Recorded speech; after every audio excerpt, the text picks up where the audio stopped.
कालच भारताच्या अंतराळ क्षेत्रातून एक अत्यंत अभिमानास्पद बातमी आली आहे। स्कायरूट एरोस्पेस या खाजगी अंतराळ कंपनीने एका पाठोपाठ एक यशस्वी सॅटेलाइट लॉन्च करून इतिहास घडवला।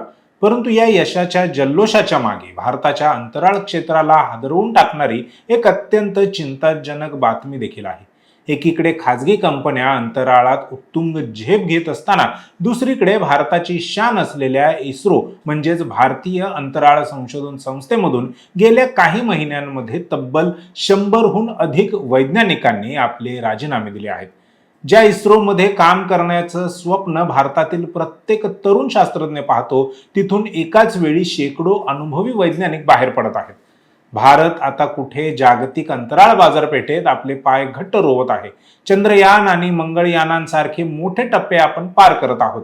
अशा उमेदीच्या काळात जर इस्रोचे बॅकबोन असलेले वैज्ञानिक संस्था सोडत असतील तर ही इस्रोसाठी आणि पर्यायाने भारतासाठी धोक्याची घंटा आहे का? खाजगी कंपन्याचा थेट फटका आता इस्रोला बसू लागला आहे का?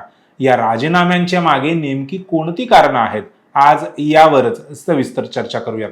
नमस्कार, मी संकेत आणि आपण पाहत आहात मुंबई आउटलुक। हे वैज्ञानिक इस्रो सारखी नामांकित सरकारी संस्था सोडून खाजगी स्टार्टअप्स कडे का वळत आहेत? यामागे कोणती एक साधी गोष्ट नाही, तर यामागे 3 मुख्य आणि अत्यंत महत्त्वाची कारणं आहेत। सरकारी नोकरीमध्ये सुरक्षितता असते, परंतु पगाराच्या बाबतीत काही मर्यादा असतात। इस्रो मधील वैज्ञानिकांना 7व्या वेतन आयोगानुसार पगार मिळतो, परंतु आता बाजारात आलेल्या स्कायरूट एरोस्पेस, अग्निकुल कॉस्मॉस किंवा पिक्सेल यांसारख्या अब्जावधी रुपयांचे फंड मिळवणाऱ्या खाजगी कंपन्या या वैज्ञानिकांना इस्रोच्या तुलनेत दुप्पट किंवा तिप्पट पगार ऑफर करत आहेत।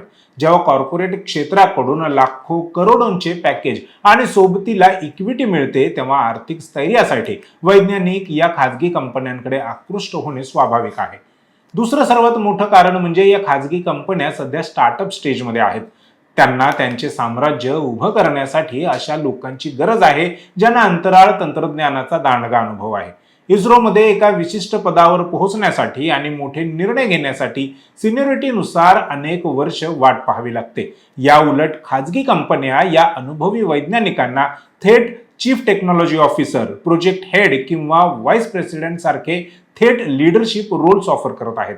स्वतःच्या हाताने संपूर्ण प्रोजेक्ट हाताळण्याचे आणि निर्णय घेण्याचे स्वातंत्र्य वैज्ञानिकांना तिथे मिळत आहे। सरकारी यंत्रणेमध्ये एखादे नवीन तंत्रज्ञान स्वीकारण्यासाठी किंवा नवीन प्रोजेक्ट मंजूर करण्यासाठी अनेक पातळ्यांवरून मंजुरी घ्यावी लागते, ज्यामध्ये खूप वेळ जातो। खाजगी कंपन्यांमध्ये निर्णय थेट वेगाने होतात। तिथे नवनवीन जागतिक तंत्रज्ञानावर प्रयोग करण्याची मुभा असते। तरुण आणि महत्त्वाकांक्षी वैज्ञानिकांना अशा वातावरणात काम करायचे असते, जिथे त्यांना वेगाने नवीन गोष्टी शिकायला मिळतील आणि त्यांच्या कौशल्याचा जास्तीत जास्त वापर होईल। खाजगी कंपन्यांमधील हा वेगवान वर्क कल्चर वैज्ञानिकांना आकर्षित करत आहे। ही 3 मुख्य कारणं जरी असली तरी या व्यतिरिक्तही काही अंतर्गत कारणं आहेत जी या वैज्ञानिकांना विचार करायला भाग पाडत आहे। भारताने 2020 मध्ये आपले अंतराळ क्षेत्र खाजगी कंपन्यांसाठी खुले केले। इनस्पेस या संस्थेची स्थापना झाली। यामुळे खाजगी क्षेत्राला इस्रोच्या सुविधा वापरण्याची परवानगी मिळाली। याचा परिणाम असा झाला की खाजगी कंपन्यांना आता इस्रोच्या दर्जाचे काम करणे सोपे झाले आहे। दुसरी गोष्ट म्हणजे सरकारी नोकऱ्यांमधील कामाचा वाढता ताण आणि नोकरशाही। अनेकदा वैज्ञानिकांना संशोधनापेक्षा प्रशासकीय कामांमध्ये जास्त वेळ घालवावा लागतो। तसेच खाजगी कंपन्यांमध्ये वर्क कल्चर अगदी आधुनिक आणि लवचिक असतं, जे आजच्या पिढीला जास्त भावतं। या सर्व कारणांमुळे गेल्या काही महिन्यात इस्रोमधील राजीनाम्यांचे सत्र वेगाने वाढले आहे। आता प्रश्न पडतो की ही भारतासाठी नक्की चिंतेची बाब आहे का? तर याचे उत्तर आहे होय, ही अत्यंत चिंतेची बाब आहे। एका वैज्ञानिकाला तयार करण्यासाठी, त्याला अंतराळ मोहिमांचे प्रशिक्षण देण्यासाठी देशाचा करोडो रुपयांचा महसूल आणि अनेक वर्षांचा काळ खर्च होतो। जेव्हा असा एक अनुभवी वैज्ञानिक संस्था सोडतो, तेव्हा फक्त एक व्यक्ती जात नाही, तर त्या व्यक्तीसोबत अनेक वर्षांचे अमूल्य ज्ञान आणि अनुभवही निघून जातो। सध्या इस्रो गगनयान सारख्या अत्यंत महत्त्वाकांक्षी मानवी अंतराळ मोहिमेवर काम करत आहे। याशिवाय स्वतःचे स्पेस स्टेशन बनवण्याचे भारताचे स्वप्न आहे। अशा अत्यंत महत्त्वाच्या टप्प्यावर जर अनुभवी मनुष्यबळ कमी झालं तर या मोहिमांना उशीर होऊ शकतो। इस्रोच्या प्रकल्पांचा वेग मंदावू शकतो, ज्यामुळे जागतिक पातळीवर भारताच्या स्पेस रेसमधील स्थानाला धक्का लागू शकतो। या समस्येकडे पाहण्याचे 2 दृष्टिकोन आहेत।